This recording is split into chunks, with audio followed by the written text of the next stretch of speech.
Assalamualaikum warahmatullahi wabarakatuh. Perkenalkan, nama saya Nanda Amalia Siregar dari Prodi Sastra Daerah Fakultas Ilmu Budaya Universitas Lancang Kuning. Saya di sini akan mempresentasikan mata pelajaran Semantik Bahasa Melayu dengan dosen pengampu Bapak Dr. Fauzi SSM Hum. Di slide ke-6 video saya ini, saya akan menjelaskan tentang relasi makna beserta jenis-jenisnya. Baiklah, langsung saja saya akan menjelaskan apa itu relasi makna. Relasi makna adalah hubungan semantik yang terdapat antara satuan bahasa dengan satuan bahasa lainnya. Satuan bahasa ini dapat berupa kata, frase, kalimat, dan relasi semantik itu dapat menyatakan kesamaan makna, pertentangan, ketercakupan, kegandaan, atau kelebihan makna. Oke, langsung saja saya akan menjelaskan apa sih jenis-jenis dalam relasi makna. Oke, relasi makna terbagi menjadi beberapa jenis. Yang pertama, kesamaan makna atau sinonim adalah nama lain untuk benda atau hal yang sama. Sinonim merupakan kata yang mempunyai bentuk yang berbeda. Misalnya, tulisan atau hafalan, tetapi kata-kata itu mempunyai arti yang mirip atau sama. Sinonim biasanya dinamakan juga persamaan kata atau padanan kata. Sinonim adalah hubungan semantik yang menyatakan kesamaan makna dan bersifat dua arah. Misalnya, antara kata betul dengan kata benar, dan antara kata hamil dengan frasi, duduk perut.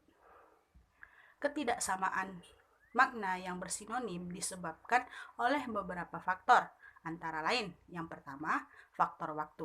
Umpamanya kata hulu balang yang bersifat klasik dengan kata komandan yang tidak cocok untuk konteks klasik karena komandan sudah lebih modern.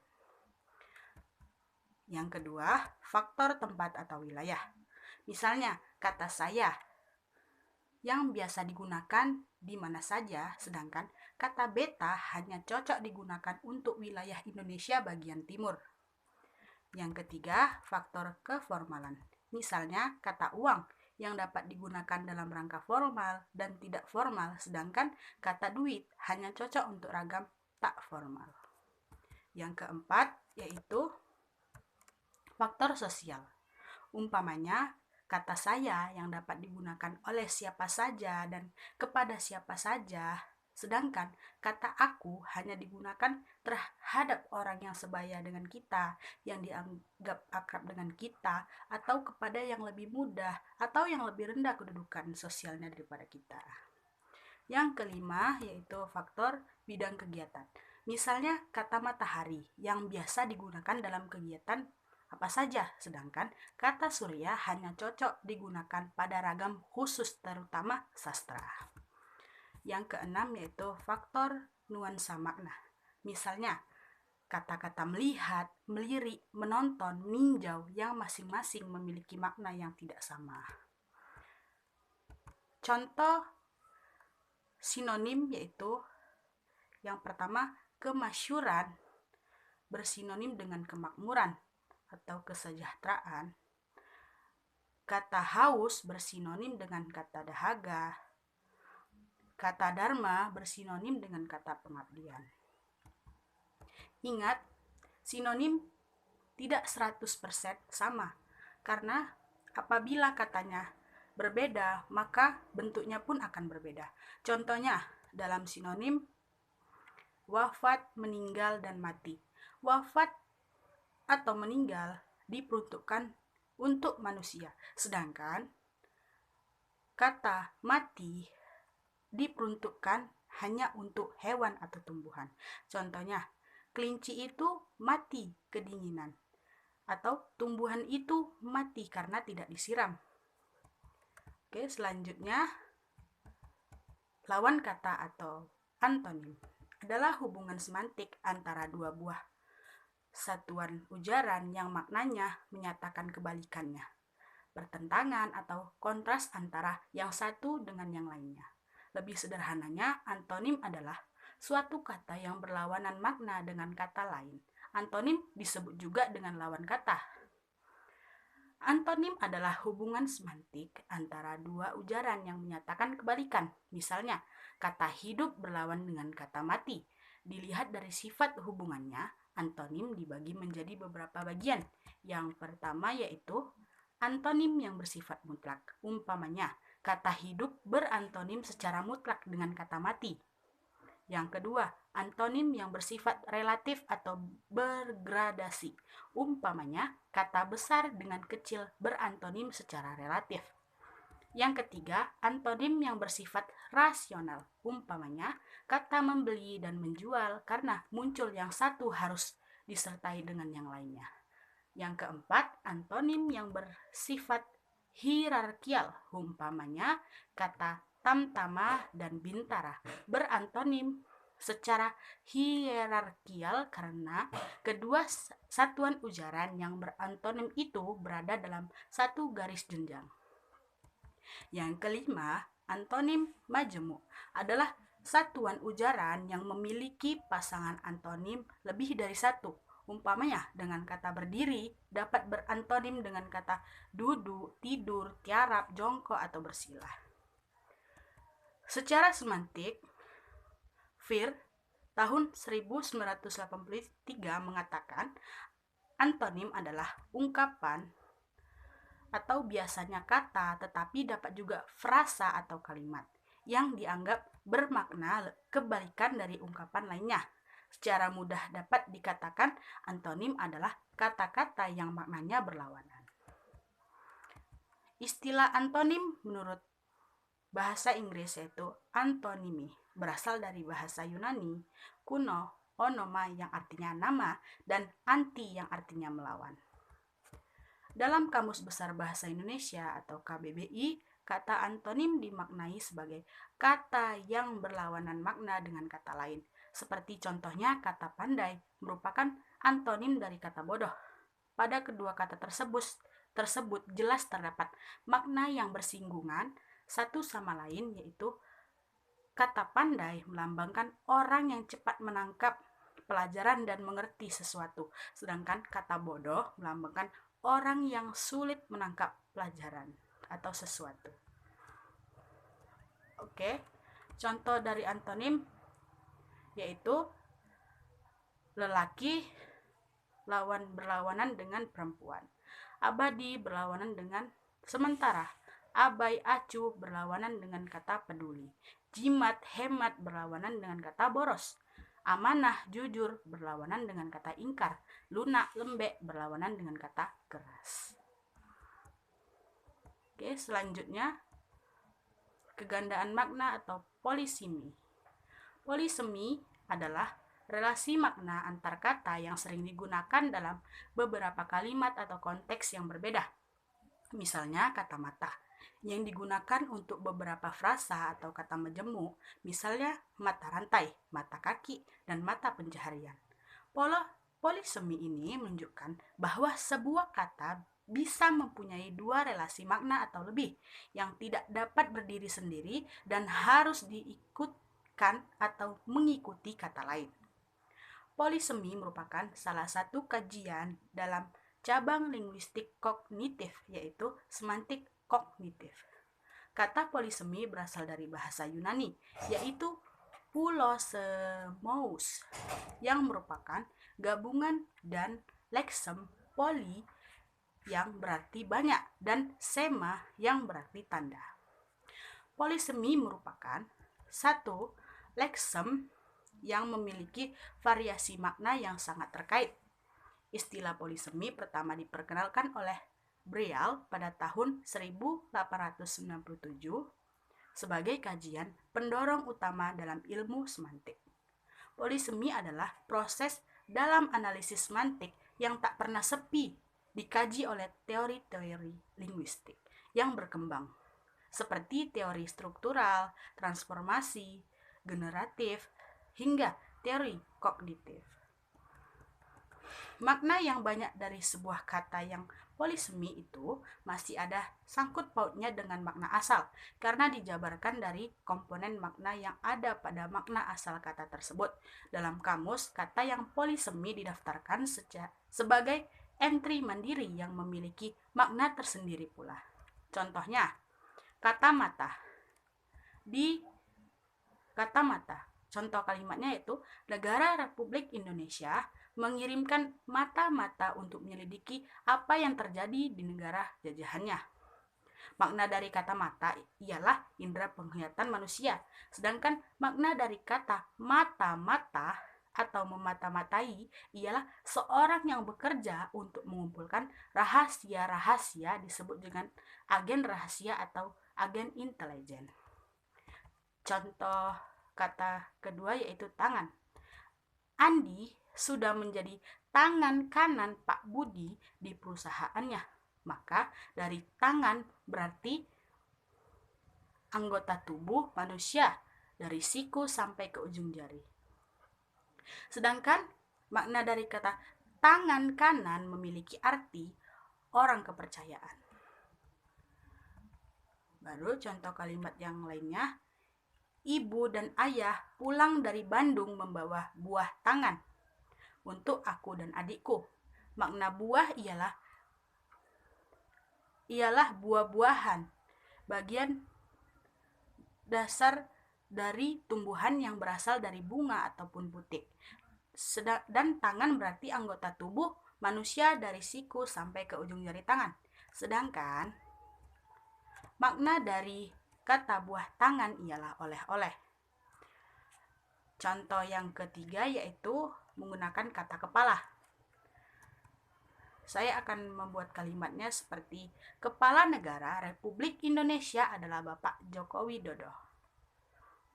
Seorang kepala keluarga harus bertanggung jawab dan bijaksana untuk keluarganya. Maka dari makna kepala ialah bagian tubuh yang di atas leher dan tepat tumbuhnya rambut. Sedangkan makna dari kepala negara ialah seorang pemimpin yang berkuasa di suatu negara tersebut. Dan makna kepala keluarga ialah seorang pemimpin yang memimpin suatu keluarga, yaitu seorang ayah.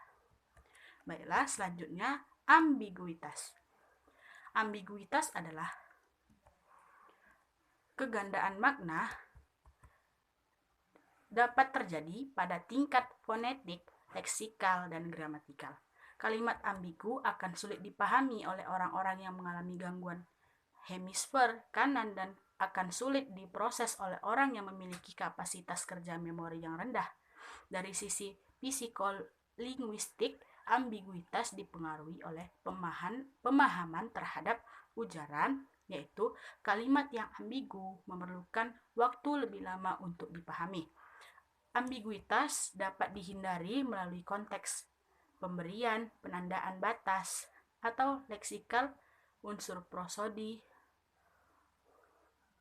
berupa jeda, tanda baca, dan kecermatan struktur gramatikal dengan memperhatikan fitur-fitur semantik kata.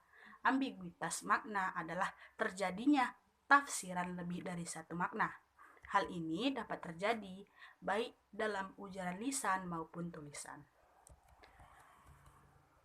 Tafsiran lebih dari satu ini dapat menimbulkan keraguan dan kebingungan dalam mengambil keputusan tentang makna yang dimaksud.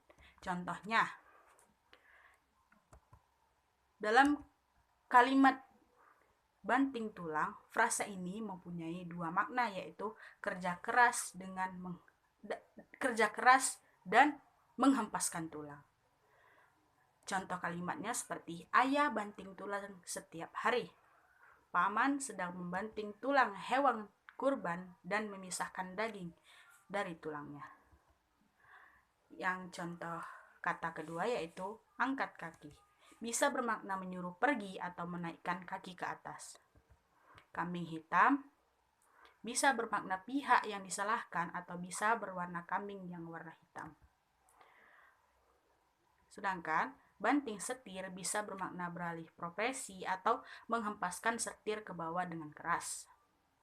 Sedangkan kata meja hijau bisa bermakna meja pengadilan atau meja yang berwarna hijau. Dan tangan kanan bisa bermakna orang kepercayaan atau menunjukkan tangan sebelah kanan. Oke, selanjutnya hiponimi, ketercakupan makna. Istilah hiponimi yang dalam bahasa Inggris hiponimi berasal dari kata Yunani kuno, onoma yang berarti nama dan hipo yang berarti di bawah.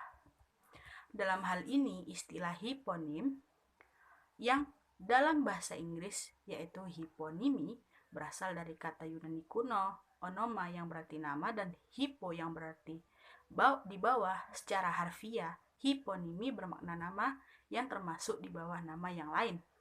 Itu menurut Pateda. Dalam semantik, hiponimi merupakan suatu kata atau frasa yang maknanya tercakup dalam kata atau frasa lain yang lebih umum, yang disebut hiperonim atau hipernim. Suatu hiponim ialah anggota kelompok dari hiperonimnya dan beberapa hiponim. Yang memiliki hiperonim yang sama disebut dengan kohiponim. Contohnya, merpati, perkutut, kenari, kacer, pipit, beo, nuri, dan lain-lain merupakan hiponimi tercakup dalam macam-macam jenis burung. Hiu, paus, nila, mujair, lele, emas, ikan emas, dan lain-lain merupakan hiponimi tercakup dalam macam-macam jenis ikan. Lalat, laron, belalang, kupu-kupu, kepik, capung, lebah, dan lain-lain merupakan hiponimi dari macam-macam jenis serangga. Sedangkan dari kata gajah, kucing, harimau, monyet, kuda, sapi, kambing, dan lain-lain merupakan hiponimi dari macam-macam jenis hewan mamalia darat. Dan ada lagi tikus, hamster, bajing, tupai merupakan hiponimi hewan pengerat. Dan ada lagi ayam. Ayam menanam berbagai sayur seperti menanam berbagai sayur seperti sayur bayam, sayur kangkung, dan sayur wortel merupakan hiponimi dari sayur-sayuran. Oke, selanjutnya homonimi, kelainan makna. Kata homonimi berasal dari bahasa Yunani yaitu homos yang berarti sejenis dan onoma yang berarti nama. Homonim merupakan suatu kata yang mempunyai arti yang berbeda tetapi lafal atau ejaannya sama. Apabila lafalnya sama disebut dengan homofon, tetapi apabila yang sama adalah ejaannya maka disebut homograf. Contohnya, mawar bisa bermakna bunga dan bisa juga bermakna nama seseorang. Bisa bermakna mampu atau dapat, dan bisa juga bermakna zat racun. Genting bisa bermakna atap rumah atau keadaan darurat. Dan genting bisa bermakna keadaan darurat atau keadaan yang lagi mendesak. Laos bisa bermakna suatu negara, yaitu negara Laos, dan bisa bermakna sebagai bumbu dalam masakan. Medan bisa bermakna tanah lapang atau bisa bermakna sebagai ibu kota dari Provinsi Sumatera Utara. Itulah yang dinamakan homonim. Selanjutnya, redundansi, kelebihan makna. Istilah redundansi dari bahasa Inggris yaitu redundancy dengan kata sifat redundance. Sering dipakai dalam linguistik modern untuk menyatakan bahwa salah satu konstituen dalam kalimat tidak perlu bila dipandang dari sudut semantik. Selain itu, istilah itu juga sering diartikan sebagai berlebih-lebihan pemakaian unsur segmental dalam suatu bentuk ujaran. Satu prinsip semantik adalah bila bentuk berbeda, maka makna pun akan berbeda. Sebagai contoh kalimat yaitu bola ditendang si Udin, berbeda maknanya dengan kalimat bola ditendang oleh si Udin. Pemakaian kata oleh pada kalimat kedua akan lebih menonjolkan makna pelaku, agentif, daripada kalimat pertama yang tanpa kata oleh. Jadi, makna kedua kalimat tersebut berbeda tetapi mengandung informasi yang sama. Dalam hal ini, yang terpenting adalah prinsip perumusannya bahwa informasi tidak bisa disamakan dengan makna. berlebih-lebihan makna pemakaian unsur semetal dalam suatu bentuk ujaran, contohnya seperti pemakaian oleh, agar, supaya, banyak sekali. Itu dia yang dimaksud dengan redundansi, berlebih-lebihan dalam pemakaian nama. Oke, itu saja yang dapat saya sampaikan. Lebih dan kurang saya mohon maaf apabila ada kata-kata saya yang kurang berkenan atau yang tidak jelas. Saya juga mohon maaf sebesar-besarnya. Saya akhiri. Wassalamualaikum warahmatullahi wabarakatuh. Terima kasih.